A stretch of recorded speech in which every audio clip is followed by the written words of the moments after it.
Pues nada, lo primero de todo, enhorabuena a todos. O sea, yo creo que habéis pasado la peor parte con diferencia. Y no sé si está encendido. Sí, ¿no? O sea, se oye bien. Vale.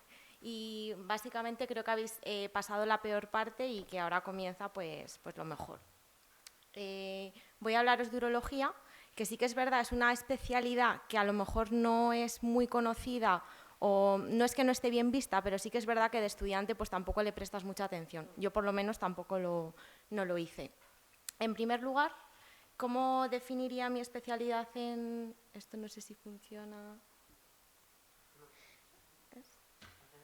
¿Aquí? Perdón. Vale, pues es una especialidad, como muchos compañeros han dicho, ¿vale? Muy resolutiva.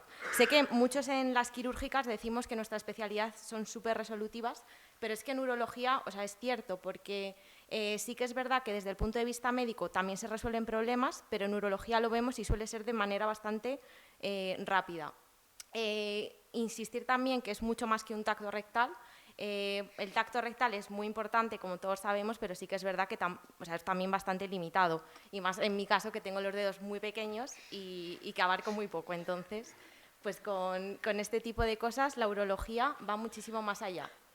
Luego también decir, sí que es verdad que somos cada vez más urólogas. Por ejemplo, en mi servicio somos 7 chicas y 3 chicos.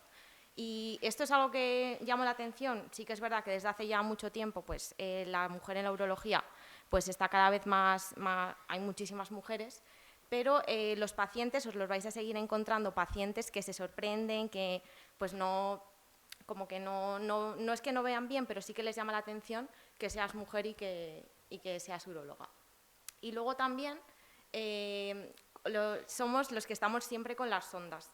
Sí que es verdad que insistir en lo de que es muy resolutiva, porque tú llegas, te llaman porque nadie ha podido sondar y de repente vas tú con tu sonda mágica y de R1 que no has sondado nada, pues te entra.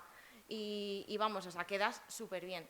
Y eso, o sea, el sondar y que te entre y que nadie lo ha conseguido antes que tú, pues creo que es una sensación que si sois urólogos lo vais a experimentar y vamos, quedáis genial. Luego, puntos positivos. Es una especialidad súper variada, ¿vale? Y básicamente nos dedicamos, tema de andrología. Es un campo que está en auge, tema de prótesis, es algo que se está cada vez subespecializando más y es muy amplio. Tema de cirugía endoscópica. A mí me parece brutal pues, tratar patologías sin tener que abrir al paciente. Todo lo que son RTUs de vejiga, RTUs de próstata, ¿vale? Y lo resuelves de manera relativamente rápida, son cirugías cortas, ¿vale? Y que no tienes que abrir al paciente. Luego tienes la laparoscopia, luego tienes el robot, que ya no es el futuro, el robot es el presente, ¿vale?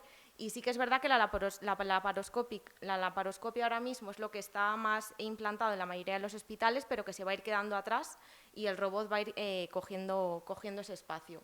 Y luego también, por supuesto, el tema de litiasis, que a mí particularmente es de lo que más me gusta. Otros puntos positivos, pues como otras cirugías es súper autónoma, ¿vale? O sea, tú tienes al paciente, le diagnosticas en la consulta y luego tú mismo le tratas sin necesidad de derivar a ningún otro especialista ni nada. Por ejemplo, le haces la cistoscopia, le llevas al RT, le haces la biopsia de próstata y le haces la prostatectomía. Otro punto positivo es una especialidad muy tecnificada, ¿vale? Tenemos el robot, tenemos el láser, cada vez técnicas endoscópicas menos invasivas, ¿vale? Y también lo que os he comentado, el volumen de pacientes, la patología es muy amplia, es muy raro, la mayoría, o sea, es muy raro, a no ser que se la hayamos quitado nosotros, que haya hombres sin próstata. Entonces, es una patología muy amplia, está muy asociada a la edad avanzada, ¿vale? Y como sabemos, cada vez hay más pacientes de ese tipo. Y también el lado bueno de esto es que tienen mucha privada. Y el último punto, ¿vale? Es que en muchas cirugías, sobre todo las endoscópicas, operas sentado. Que eso a lo mejor es algo, ahora sois jóvenes, pero dentro de 2 años no lo seréis tanto y vais a valorarlo mucho. En breve. Puntos negativos. Bueno, es muy amplia y por lo tanto bastante inabarcable.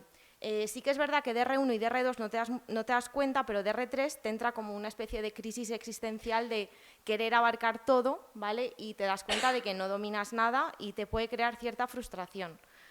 Los pacientes son muy complejos. O sea, por ejemplo, el otro día en quirófano, de 4 pacientes teníamos una media de edad de 88 años, siendo el mayor de 94. O sea, operamos pacientes muy, muy mayores, muy pluripatológicos y que a veces se nos escapan un poquito en la planta. Es una residencia quirúrgica, lo que os han comentado mis compañeros, hay que echarle horas, en neurología también hay pionadas. Por ejemplo, no sé en otros hospitales, nosotros sí que las cobramos y bueno, es algo interesante que a la hora de preguntar, pues sí que es algo que debéis preguntar. Y luego, lo que os he comentado, el alto volumen de patología, que puede ser punto positivo porque hay mucho que tratar, mucha privada, pero de residentes sí que es verdad que hace que las guardias sean bastante malas.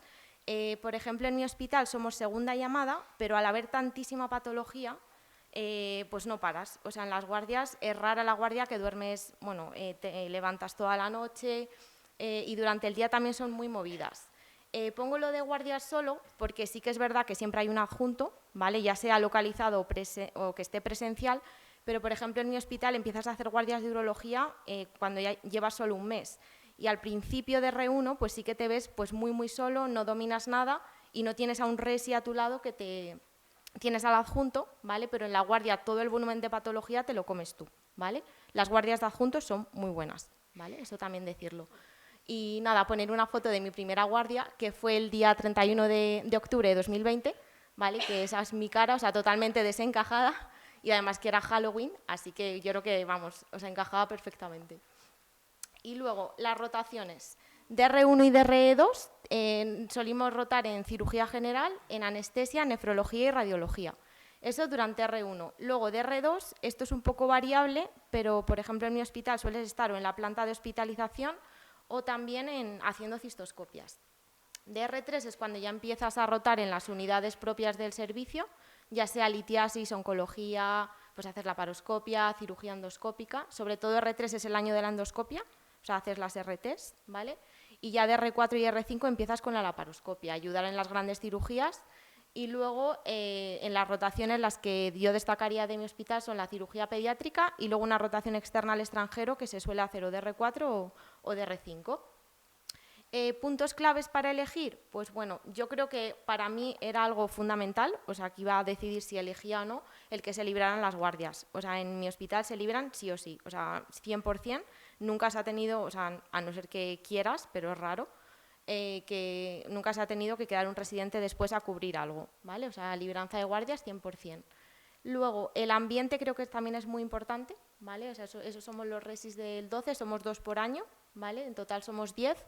Y bueno, no lo he dicho, pero hacemos una media, no hacemos muchas guardias, hacemos 3-4 al mes, ¿vale?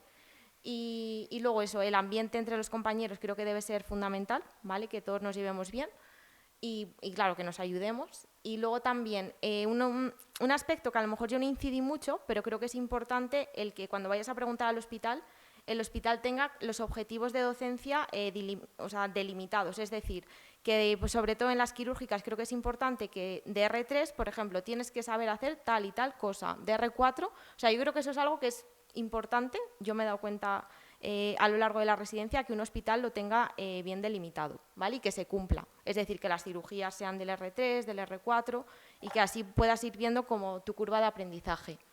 Y luego también hospital grande, hospital pequeño, ¿vale? He puesto aquí el 12 de octubre y, por ejemplo, el hospital de Segovia, así para comparar, y yo creo que de urología es interesante que el hospital sea grande, ¿vale? Porque normalmente si estás en un hospital pequeño, todas las carencias que no tengas tienes que estar rotando la mayor parte de tu residencia. Y sí que es verdad que es muy interesante estar en otros servicios, pero yo creo que el estar rotando siempre te van a ver como el médico rotante, o sea, no te vas a lavar tanto que sus propios residentes. Y yo creo que de urología, mejor hospital grande, por ejemplo, el 12 de octubre tiene todo menos robot, pero vamos a tener.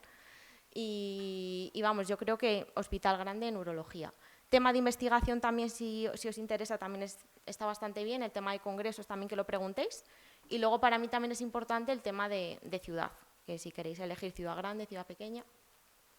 Y luego ya... Vale, creo que... Vale, el tema de las plazas, este año se ofertan 135, el año pasado 131, ¿vale? Nos han aumentado 4. Con respecto a los números, pues también muy variables. O sea, hay veces que se eligen con números muy bajos y otras pues que son, por ejemplo, el último el año pasado fue en Cáceres con el 4105, y lo que sí que quería incidir es que hay muy pocos urólogos en paro, ¿vale? No es una especialidad que se demanda mucho, faltan urólogos y que no vais a tener problemas en encontrar trabajo, como también explico en esta diapositiva. Y también hablando con adjuntos, porque sí que es verdad que a mí de R3 todavía me pilla un poquito de lejos, pero o sea, normalmente hay contratos, ya sea en la privada, ya sea en la pública, pues que normalmente sí que tiene bastantes salidas, ¿vale? Y luego las especialidades afines, sí que es verdad que ninguna es así como muy parecidas, pero sí que quería incidir en que urología es quirúrgica. Sí que dicen que es médico-quirúrgica, pero como que la parte médica es para indicar o no la cirugía. O sea, no es una especialidad médico-quirúrgica en ese sentido, ¿vale? O sea, siempre si os planteáis urología os tiene que gustar el quirófano y que sepáis que es muy quirúrgica.